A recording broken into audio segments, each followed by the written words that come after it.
Saya sholat 5 waktu, tapi saya mabuk. Saya sholat 5 waktu, tapi saya pacaran. Saya sholat 5 waktu, tapi saya berzina. Saya sholat 5 waktu, tapi saya bermain dengan rentenir.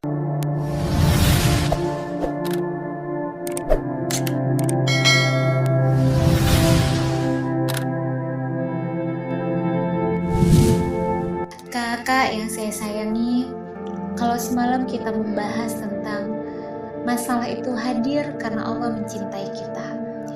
Dan kita harus belajar untuk mencintai Allah.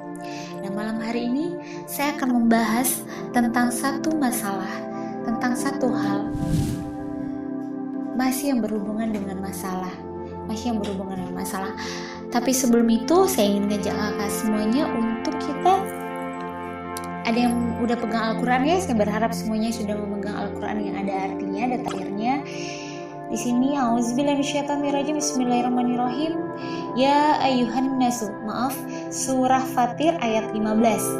Ya, surah Fatir ayat 15 atau surah 35 ayat 15. Auzubillahi minasyaitonirrajim. Ya ayuhan nasu antumul fuqara'u ilallah wallahu huwal aniyul hamid. Apa maksudnya di sini Allah katakan? Di sini Allah berkata kepada kita, wahai manusia.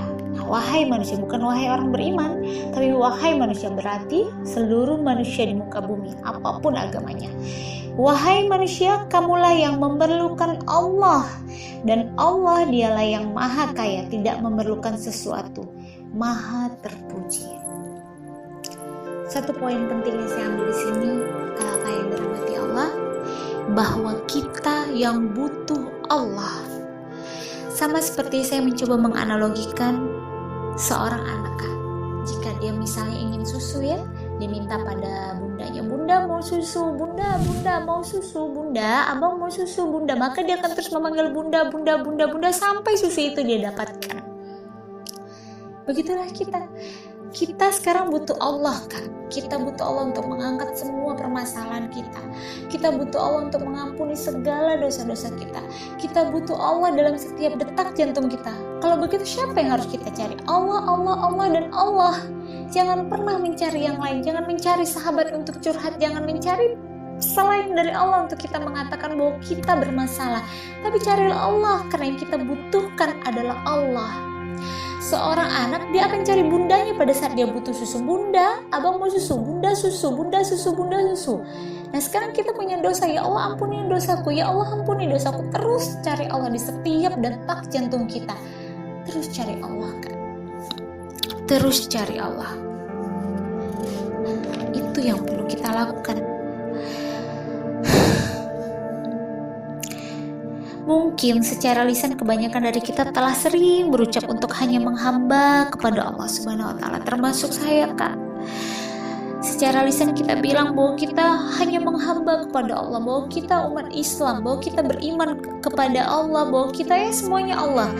Namun kita harus memperhatikan sikap dan perbuatan kita sehari-hari. Karena terkadang ada sikap dan perbuatan yang benar-benar kelewatan yang kita lakukan Kak. Sehingga kita lupa kalau kita menghamba hanya kepada Allah dan justru memintanya kepada sesama hamba.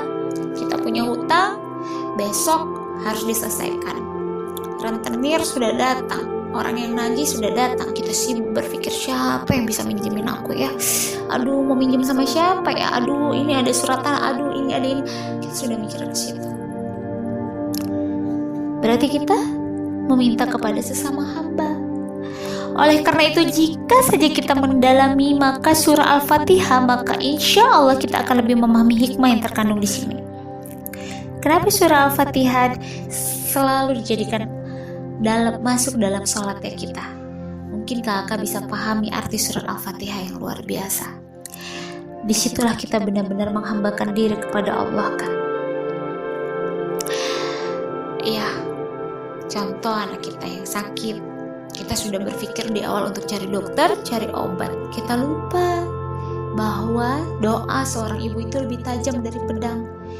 pada saat anak sakit, dan saya juga sedang belajar Kak untuk itu. Pada saat anak saya sakit, saya berusaha ambil wudhu dulu, saya sholat, saya berdoa, saya taruh air putih di dekat saya, kemudian saya doakan, saya minta kepada Allah, ya Allah, air putih ini hanyalah sebagai ikhtiar hamba, hanya sebagai perantara. Sekarang kalau kita ke dokter dikasih obat juga sama kan, jadi bukan obatnya yang berkhasiat, tapi karena Allah meridhoi anak kita untuk sembuh, namun kita berikhtiar. Nah, jika perantara itu adalah air putih, kenapa tidak kita berikhtiar dulu? Air putih kita kasih ke anak kita, terus kita doakan Kak, terus dan terus. Kalaupun memang akhirnya kita memutuskan untuk ke dokter, tolong jangan sampai kita syirik. Berdoa terus, ya Allah, aku ke dokter ini hanya ikhtiar ya Allah, tapi Engkau lah yang maha menyembuhkan anak hamba, hanya Engkau ya Allah, tidak ada yang lain, hanya Engkau yang menyembuhkan anakku. Aku hanya berikhtiar sesuai dengan sunatullahku sebagai seorang manusia. Sesungguhnya tidak akan berlaku semua ikhtiarku jika Engkau tidak meridhoi kesembuhan anakku. Tekankan itu di dalam hati kita Kak, karena sebenarnya kita butuh Allah di setiap detak jantung kita.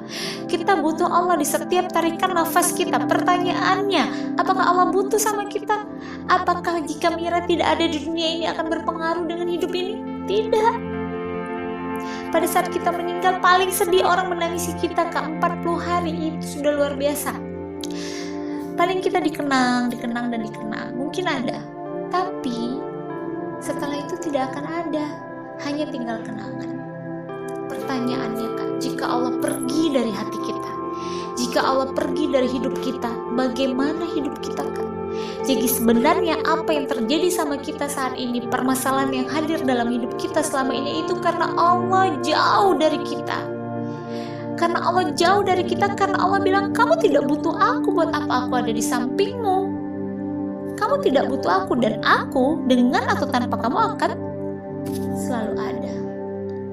Tapi kita hidup tanpa Allah yang menyayangi dan memperhatikan kita, hancur kita Kak, udah pasti hancur. Jangan berpikir bahwa nikmat yang Allah beri sekarang itu tanda bukti kasih sayang Allah. Nikmat itu ujian, penderitaan itu juga ujian. Nikmat itu bisa jadi masalah, dan penderitaan itu jauh lebih jadi masalah. Jadi sebenarnya apa yang harus kita lakukan? Itu kenapa ingatlah Allah selalu dalam zikir. Ingatlah Allah selalu dalam zikir. Mungkin kita sekali dalam zikir Kak, memulai segala sesuatu dengan Bismillahirrahmanirrahim saja, itu sudah zikir, dan berarti kita mengingat Allah di dalamnya.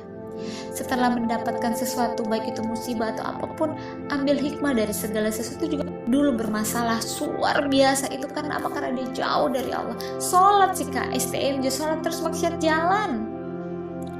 Saya sholat 5 waktu, tapi saya mabuk. Saya sholat 5 waktu, tapi saya pacaran. Saya sholat 5 waktu, tapi saya berzina. Saya sholat 5 waktu, tapi saya bermain dengan rentenir. Saya sholat 5 waktu, tapi saya masih mencari yang lain selain dari Allah jika saya punya masalah. Saya sholat 5 waktu, tapi saya tidak melakukan apa yang seharusnya sebagai seorang hambanya Allah.